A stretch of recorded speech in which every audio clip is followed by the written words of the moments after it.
Aujourd'hui, je rencontre Nathalie Martin-Vallière, une ancienne fonctionnaire devenue entrepreneur qui a créé Femme City Ottawa, un espace unique sur le web pour la gente féminine entrepreneur.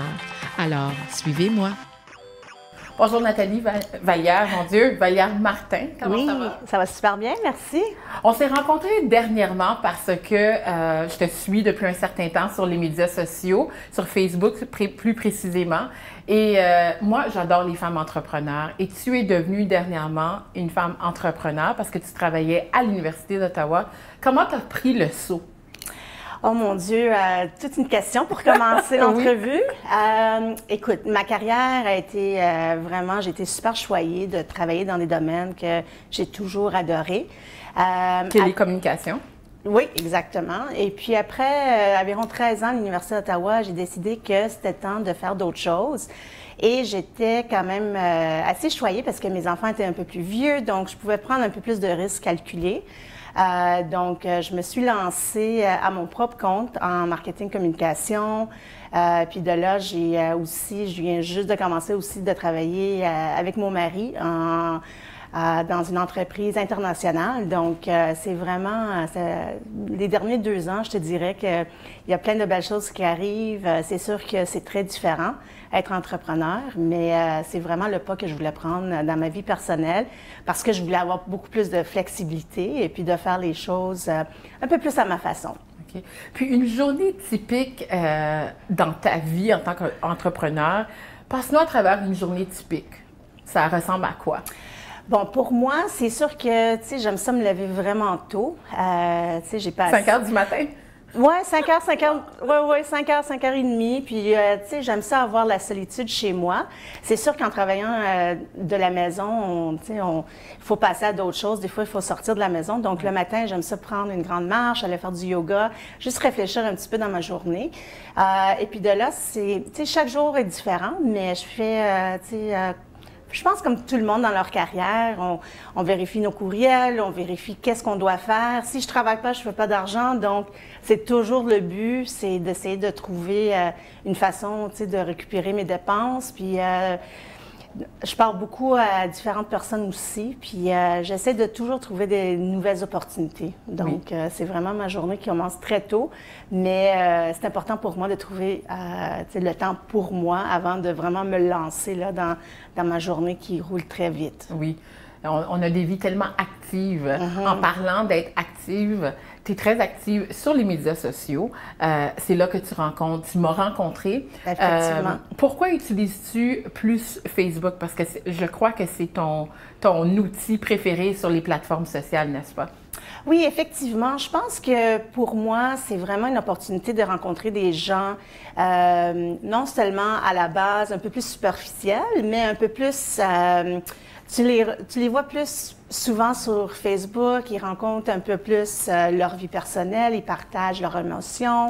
Puis tu peux aller fouiller un petit peu sur leur page, puis voir un peu c'est qui cette personne-là. Tu t'apprends à connaître les gens à travers leur page Facebook. Et puis pour moi aussi, c'est vraiment une excellente façon de promouvoir nos messages, de promouvoir des activités dans lesquelles on s'intéresse. Puis je trouve qu'en étant femme, on veut vraiment se rassembler. Puis sur Facebook, je trouve que c'est une plateforme quand même assez positive. Puis j'aime ça parce qu'on gère Facebook à notre façon. Donc pour moi, c'est ma plateforme, en tout cas, favori. Tu as travaillé longuement en communication et ça veut dire que tu as vu l'évolution des médias sociaux. Absolument. Quelle a été ta réaction quand Facebook est arrivé? Parce qu'on s'entend, on est les deux dans le domaine des communications. Quand on est allé à l'école, il n'y avait pas quelque chose qui existait, qui ressemblait à les médias sociaux. C'était les communications traditionnelles, un communiqué de presse. Maintenant, Facebook et les autres plateformes ont changé, comme on dit, la game. C'est ça. Pour toi, en tant que professionnel, comment tu vois ce changement-là? Oh mon Dieu, tu sais, je rigole des fois avec mes enfants parce que je leur dis, tu sais, quand j'étais à l'université, j'étais vraiment fière quand je me suis acheté ma propre dactylo, puis... Tu sais, ça fait pas longtemps, là, tu sais, c'est pas dans les années 40, là, on parle de 20 ans, 25 ans passés, donc l'évolution a passé de, tu sais, d'avoir une dactylo à être capable de travailler avec nos téléphones cellulaires. Alors, c'est vraiment un monde très différent. Ainsi qu'en communication, je trouve que l'important, c'est d'avoir les informations précises, mais l'information passe tellement vite. Un fil de presse. Ah, c'est un fil de presse, puis de vraiment être là sur, tu sais, être la puce à l'oreille, mais vraiment la puce au téléphone, sur les réseaux sociaux médias, puis c'est la vitesse de l'information, je trouve, qui a changé vraiment beaucoup, puis la façon qu'on partage les informations. Donc, pour moi, c'est vraiment d'essayer de gérer toutes les différentes plateformes, même si j'adore vraiment Facebook, c'est d'être familière avec les autres plateformes comme Twitter, Flipboard, LinkedIn. Ouais, donc, c'est vraiment d'apprendre à utiliser les autres plateformes aussi. Oui. Sur ta plateforme personnelle, parce que tu as 2 comptes, un compte sur un groupe de femmes qu'on va parler plus tard, mais il y a ton compte personnel, puis tu aimes beaucoup les aventures. On voit des aventures dans d'autres pays. Tu viens du Honduras, puis tu voyages beaucoup. Ta dernière aventure, tu étais en bateau. Oui, effectivement. Donc, j'ai beaucoup de différentes passions. J'ai toujours été pas mal impliquée dans la communauté. Puis, une de mes passions qui a commencé très tôt dans ma vie adolescente, c'est la prévention de noyade ainsi que la sensibilisation de la prévention de noyade. Puis, dernièrement, j'étais en bateau à Toronto pour visiter toutes les marinas puis les plages qui ont été affectées par les inondations qu'on a eues dernièrement au printemps. Wow. Et puis, donc, ça a été toute une aventure de ce côté-là pour non seulement, c'est sûr qu'être sur l'eau, c'est super, c'est mon endroit favori, absolument. On partage ça ensemble. Ah oui, pour moi, c'est la paix. C'est la paix totale. Mais aussi de pouvoir voir exactement c'est quoi les impacts de l'environnement et puis comment ça nous impacte dans notre quotidien. Donc, c'est quoi les constats selon toi par rapport à tout ce qui arrive avec cette inondation qu'on a connue ce printemps? Qu'est-ce que tu as remarqué? Oh mon Dieu, ben, tu sais, les gens ont été vraiment... Il y a eu des effets déplorables, évidemment, des gens qui sont, ils ont perdu leur maison, ils ont perdu leur propriété. Donc, on est encore en train de le vivre. Si tu vas même ici, tout proche la rivière de l'Outaouais, tu vois les effets. Tu vois le niveau d'eau est encore très haut. Puis les dangers sont encore là, les courants et tout ça. Ça a vraiment eu un impact qu'on le vit encore. Même si on n'entend pas trop dans les nouvelles, parce qu'on passe toujours à d'autres choses. L'impact est encore là, puis les effets sont encore là. Ah. C'est dommage, mais je sais que tu es très impliquée dans la communauté, puis c'est pour ça que tu es allée voir de tes propres yeux comment tu pouvais aider. Il y a une autre manière que tu aides, c'est que tu as créé Femme City à Ottawa, qui est un regroupement de femmes qui a commencé à Miami, puis tu l'as apporté ici même dans la capitale nationale. Pourquoi tu as voulu t'associer avec ce groupe? Oh mon Dieu! Pour moi, c'est toujours important, comme je dis, de créer des opportunités. Puis, moi, je me motive souvent de rencontrer des femmes comme toi, justement, qui s'impliquent à différents niveaux, qui sont super intelligentes, qui sont motivées, puis aussi qui aiment aider les autres femmes. Et l'importance des réseaux sociaux, c'est justement, quand j'ai été approchée à l'automne. Celle qui a commencé Femme City, Violette de Ayala, est à Miami. Elle a environ 80 chapitres aux États-Unis. Wow. Et puis elle m'a... Chapitres, ça veut dire différents pays. Okay, exactement. Wow. Donc, quand elle m'a approchée, c'était à l'automne, puis c'était via LinkedIn. Donc, elle non plus ne me connaissait pas en personne. Mais tu suivais. Elle me suivait. Donc, elle m'a approchée via LinkedIn. Elle m'a dit, écoute, tu sais, j'aimerais ça peut-être approcher, te parler de Femme City, puis de voir si ça t'intéresse de faire quelque chose à Ottawa. Donc, ça m'a pris quelques temps de voir, OK, c'est quoi exactement. Moi, ce que j'ai beaucoup aimé de Femme City, c'était toutes les ressources qui sont disponibles sur leur site Web. Ah oui. Donc, tu sais, il y a des webinaires, il y a des ateliers, il y a des articles qui sont super intéressants. Tu peux faire un peu de devoirs en ligne pour, tu sais, comment faire un budget, comment apprendre à, tu sais, gérer tes finances en étant entrepreneur. Et puis, le fait aussi était que c'était vraiment une plateforme pour amener les femmes ensemble, pour partager, puis se sentir appuyées. Donc, pour moi, j'ai fait le lancement au mois de mars. Donc, ça m'a pris du temps parce que je voulais vraiment savoir dans quoi je m'embarquais. Ouais. Mais le lancement a été fait en mars, puis depuis ce temps-là, j'ai plus de 400 membres. Et À travers la capitale nationale. à travers la capitale nationale. Et puis... C'est quoi les avantages d'être membre de Femme City Ottawa? Bon, la première, c'est vraiment, tu ouvres ton réseau à peut-être des gens que peut-être tu ne savais pas que tu allais avoir besoin ou de créer des amitiés. Et puis aussi, tu as un réseau d'entrepreneurs. Donc, si jamais tu as besoin d'une avocate, de quelqu'un qui... Tu sais, il y a tellement de contacts à travers C'est un regroupement de professionnels dans différents domaines. Exactement. Ce sont des femmes. C'est des femmes, ils sont pas seulement des entrepreneurs, mais des femmes professionnelles, des femmes qui sont impliquées dans la communauté, des femmes qui font beaucoup de bénévolat. Donc, on voit que tout le monde a besoin de l'un et l'autre, et puis pourquoi pas le faire à travers FemCity. Et puis on se regroupe à chaque mois, on a des événements qui sont éducatifs, des fois c'est des événements juste très sociaux. Donc pour moi c'est ce que j'aime, puis c'est vraiment à nous les femmes à développer ce qu'on veut, puis on est un peu en contrôle de qu'est-ce qu'on veut de FemCity Ottawa. Oui. Puis c'est vraiment ça ce que j'aimais de la plateforme. Une chose aussi que je remarquais avec FemCity Ottawa, c'est qu'il y a un regroupement de femmes. C'est un groupe fermé sur Facebook.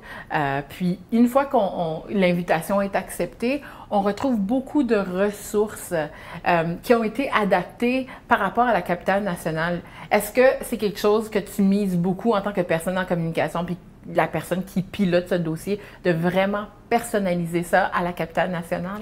Oui, absolument, parce que tu sais, c'est une plateforme internationale. Il y a des membres qui sont de l'Europe, de l'Amérique du Sud, évidemment des États-Unis. Mais je pense pour se sentir, pour sentir un lien, il faut sentir une appartenance, un sens d'appartenance. Définitivement. Donc, pour nous, à FemCity, c'est important de parler puis de promouvoir des entreprises locales, de promouvoir des événements intéressants qui sont dans nos quartiers, ainsi que de promouvoir des femmes qui font des choses exceptionnelles. Exactement. Et puis, comme je te dis, c'est pas juste des entrepreneurs, c'est des femmes exceptionnelles qui visent à échanger, d'inspirer, puis de connecter avec d'autres femmes.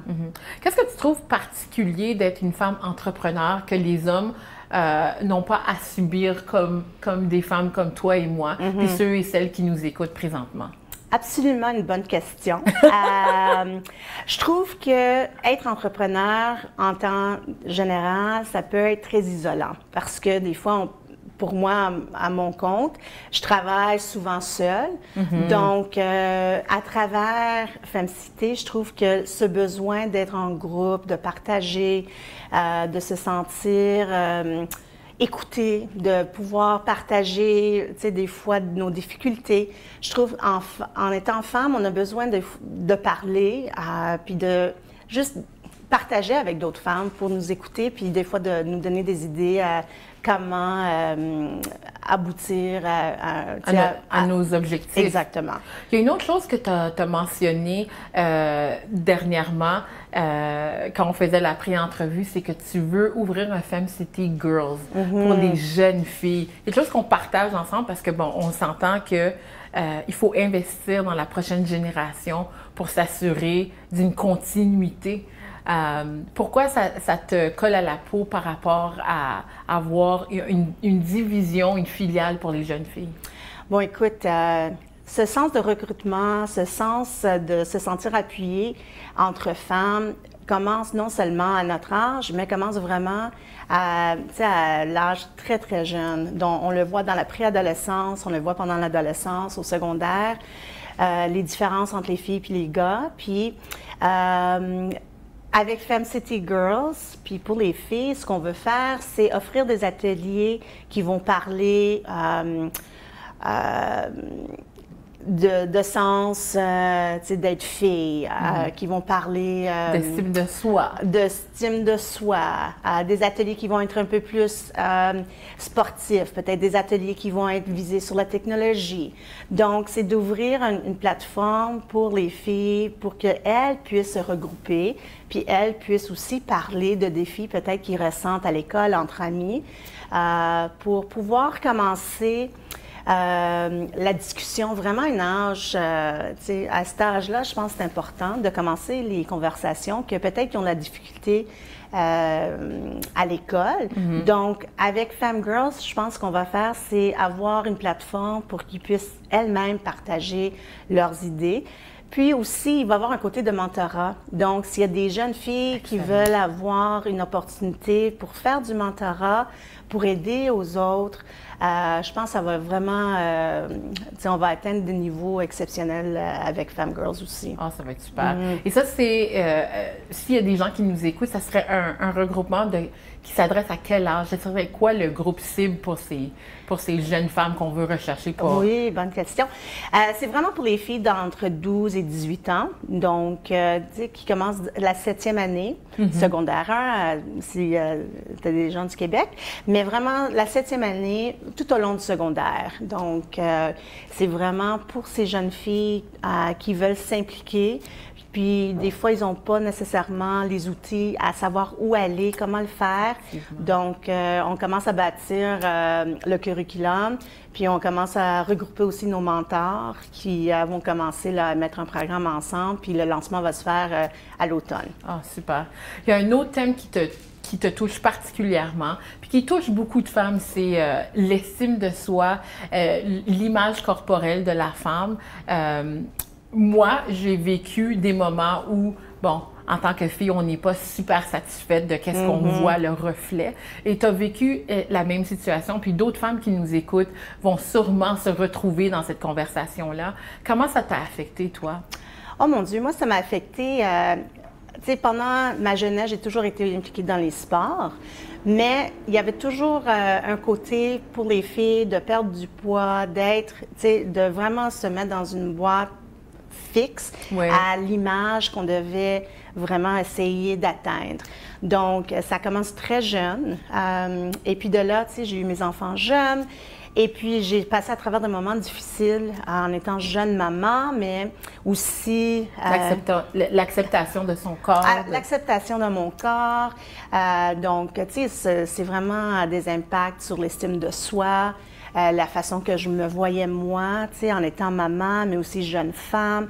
Alors, tout ça a été vraiment des moments difficiles dans ma vingtaine, puis même pendant la trentaine, où, tu sais, j'avais vraiment des moments difficiles. Et puis, je pense que ça prend du temps à se ressortir, puis vraiment, là, de s'aimer. De s'aimer, de trouver le pourquoi on se sent de cette façon-là. Et puis, tu sais, les moments où j'étais la plus petite, la plus maigre, je me souviens que j'étais pas plus heureuse. C'est vraiment... C'est drôle, moi aussi. J'étais vraiment pas la plus heureuse. Les gens étaient « Oh mon Dieu, t'es belle, t'as l'air bien. » Puis, mais au fond de moi, j'étais pas heureuse, j'étais pas encore satisfaite. Donc vraiment, c'est plus que... Cherchais-tu la perfection qu'on retrouve dans les magazines, ou c'était plutôt un sentiment que tu recherchais? Un peu des deux, hein. Je recherchais de me trouver vraiment une comparaison, tu sais, des images qu'on voit, puis je devrais être, tu sais, à ce haut niveau-là. Puis aussi, c'était émotionnel aussi, dans le fond, tu sais, s'aimer moi, mais j'essaie de trouver, tu sais, l'amour dans d'autres aspects de ma vie, puis ça commence avec nous, hein. C'est vraiment, ça commence avec nous. Puis dès que j'ai trouvé le pourquoi, et puis après ça, le comment, accomplir ce que je dois faire pour vraiment me trouver moi-même. La vie autour de moi a changé, ma perception a changé. Puis, Et ça paraît sur les médias sociaux parce qu'on en parle, parce qu'un des vidéos que tu adores sur YouTube parle de s'accepter soi-même, des femmes de différentes tailles, de différentes couleurs. Et on le voit sur tes plateformes, sur toute ta plateforme personnelle où on regroupe, on voit des femmes de tout âge. Tu es tout le temps en train d'engager les gens à s'aimer et à vivre pleinement. Est-ce que c'est une valeur importante pour toi de vivre pleinement sa passion? Ah, super importante. Écoute, je suis maman, mes enfants sont adultes, puis je pense, tu sais, il faut... je veux pas juste dire des mots, mais je veux vivre ce que je ressens puis ce que je dis. Alors, je pense, tu sais, mes enfants sont vraiment la réflexion de qui je suis. Donc, c'est important à ce niveau-là. Puis aussi, c'est important d'être honnête avec les gens. Je trouve que, tu sais, il n'y a pas d'honte à dire, écoute, j'ai passé des moments dépressifs, j'ai passé des moments où je ne m'aimais pas, mais voici comment je me suis ressortie. Parce que les gens, tu sais, tu vas toucher, même si tu vas toucher une personne, cette personne-là va trouver peut-être une réalité avec elle-même, puis elle va se dire, mon Dieu, si elle peut le faire, vrai. Écoute, si moi je peux le faire, je sais que n'importe qui peut s'en sortir. Donc, pour moi, c'est important de vivre les valeurs que je mets sur ma page Facebook, puis je le vis vraiment. Puis la façon dont je le vis, c'est dans la réalité de ma vie quotidienne, les actions, les gens autour de moi, les changements qui, non seulement des changements qu'on fait par exprès, mais les changements qui arrivent comme naturellement autour de nous, commencent vraiment avec s'aimer soi-même. Donc, c'est un cheminement, mais c'est possible. Ah, c'est définitivement un cheminement. Qu'est-ce qu'on peut te souhaiter dans les prochains 3 ans avec FemCity? Mon Dieu, j'aimerais ça que le réseau accomplit vraiment une valeur pour chaque femme qui fait partie de FemCity. Je veux vraiment, évidemment, grandir FemCity à un niveau où à chaque mois, on a des événements, puis on est toujours rempli, puis les femmes veulent participer à ces événements-là. Puis je veux ressortir aussi des femmes qui vont devenir mentors. Puis eux aussi vont dire, écoute, si Nathalie est capable de le faire, moi je suis capable aussi de le faire. Puis aussi de peut-être faire un peu de recrutement naturel dans le sens que les femmes veulent s'impliquer. Il y a quelqu'un très important, une personne très importante qui t'a influencé à créer FemCity Ottawa. C'est qui? Mon Dieu, ma plus grande influence vraiment a commencé très jeune avec ma grand-mère. Comme tu dis, je suis née au Honduras. Ma mère est hondurienne, mon père est de Montréal. Puis j'ai vécu longtemps au Honduras quand j'étais jeune parce que mes parents voyageaient souvent. Donc j'ai vécu avec mes grands-parents. Et ma grand-mère, elle, au Honduras, elle était en charge de Miss Honduras. Oh, wow! Oui, pour 35 ans. Elle a roulé avec... un concours de beauté. Un concours de beauté au Honduras. Et puis, tu sais, des fois, quand on pense d'un concours de beauté, on pense, oh mon Dieu, c'est vraiment juste, tu sais, une plateforme un peu plus, juste, on parle de beauté. Mais pour ma grand-mère, c'était vraiment d'aller chercher des femmes pour les sortir des fois de la pauvreté, de leur donner des opportunités. Tu sais, dans des pays comme le Honduras, il y a peu d'opportunités, surtout pour les femmes. Et puis, elle était vraiment championne de femmes, était entrepreneur. Elle a commencé son entreprise, mon Dieu, quand elle avait 18 ans. Puis, elle a travaillé, tu sais, pendant toutes ces années-là pour essayer d'améliorer la femme au Honduras, la vie de femme au Honduras, à travers le réseau de beauté, tu sais, de concours de beauté. Et puis, moi, j'ai vu ça, tu sais, en première vue avec elle. Puis, ça t'a influencé? Ça m'a vraiment influencé à dire, mon Dieu, tu sais, si elle peut le faire, Honduras, avec, tu sais, il y a des limites dans ce qu'on peut faire. Des fois, dans ces pays-là, je pense que ça a été vraiment ma plus grande influence dès le début. Et puis, ça m'a donné quand même ce charisme à vouloir faire plus avec ma vie que juste d'aller travailler à mon boulot. Je dis, c'est correct de vouloir faire ça, mais j'avais toujours un besoin de faire un peu plus. Donc, je te dirais, c'est vraiment elle, ma première influence. Et puis de là, tu sais, il y a plein de femmes dans ma vie qui m'ont influencée avec ma carrière, comme mentor, et même juste en croyant en moi, tu sais, de dire, écoute, je vais aller en Afrique. Ah, OK, pourquoi tu veux aller en Afrique? Puis, tu sais, quand tu trouves quelqu'un qui partage les mêmes valeurs, c'est ça, les mêmes exactement. passions. Quelqu'un qui partage les mêmes valeurs puis qui t'appuie dans tes décisions, ça peut vraiment faire toute une différence dans ta vie. Certainement. Puis toi, tu continues à influencer les gens à travers les plateformes sociales et sur Instagram, parce qu'on a parlé beaucoup de Facebook, mais sur Instagram, tu as une communauté très, très engagée. qu'est-ce que je trouve remarquable, c'est que quand tu mets une publication sur Instagram, il y a énormément de commentaires. Ça doit être certainement quelque chose qui te motive à continuer Femme City parce qu'il doit y avoir des moments, des fois, pas si clairs que ça, pas facile quand on est entrepreneur.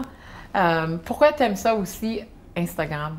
Instagram, je pense, pour moi, c'est parce qu'on peut partager des pensées, la motivation, des photos, des images. Puis, comme tu le sais, les gens qui sont sur les réseaux médias sociaux, ils veulent passer à travers les pages très vite. Donc, tu sais, avec Instagram, on peut passer notre message assez vite. Puis, je trouve qu'on a quand même des gens qui trouvent vraiment un lien avec leur vie personnelle ou leur vie professionnelle avec notre page jusqu'à date. Et puis, on est pas mal actifs sur Instagram. Comme tu dis, on a des beaux commentaires. On essaie de partager aussi des succès locaux aussi, d'entrepreneurs qui font des choses innovateurs. Donc, c'est un peu de tout. C'est la motivation, c'est des photos, puis aussi c'est de promouvoir aussi des entrepreneurs femmes locales. Quel genre de femmes que tu recherches? Parce qu'il y a des gens qui nous écoutent présentement, puis ça vient les rechercher. Ils sont entrepreneurs, sont professionnels, sont des mamans qui veulent s'investir dans la communauté. Comment ils peuvent devenir membres de Femme City Ottawa? Mon Dieu, c'est super facile. La première chose à faire, c'est d'aller sur le site web femcity.com à Ottawa, puis ils peuvent commencer à s'inscrire comme membres communautaires. C'est gratuit. Puis avec ce type de membre-là, tu es capable d'avoir accès à toutes les ressources en ligne. Wow. Donc, tu sais, premièrement, c'est gratuit en termes de membres communautaires. Puis il y a beaucoup de ressources de disponibles. Ah, il y a tellement de ressources de disponibles. Tu sais, comment bâtir un site web, comment utiliser les réseaux sociaux. Donc, comme je dis, j'aimais beaucoup la plateforme dès le début à cause du côté éducatif. C'est non seulement une plateforme pour le réseautage, puis amener les femmes ensemble, mais aussi le côté éducation qui est important. Et puis, ce qu'on va faire Femme Girls aussi à l'automne, je pense que ça va vraiment... Ah oui, oui. Donc, la question était, quelle sorte de femmes? Je veux toutes sortes de femmes parce que, tu sais, on a besoin de tout le monde, toutes les idées. Puis comme on dit, on n'a pas juste besoin des entrepreneurs, on a besoin de femmes qui ont du vécu, on a besoin de jeunes femmes qui sont motivées, on a besoin de mamans qui vivent des expériences différentes. Puis je pense que c'est ça qui met la valeur à Femme City, c'est que c'est vraiment pour toutes les femmes de n'importe quelle vraiment expérience, c'est ça. Super. Ben, on va continuer à te suivre sur les médias sociaux. Merci. Et autant le côté personnel que Femme City. Oui. Alors, on va inviter les gens à s'inscrire parce qu'on a besoin des femmes entrepreneurs, des femmes qui sont professionnelles, puis des mamans. Oui. Alors, toutes sortes de femmes pour agrandir Femme City Ottawa. Merci d'être venue. Merci de m'avoir accueillie. Merci. Merci à toi.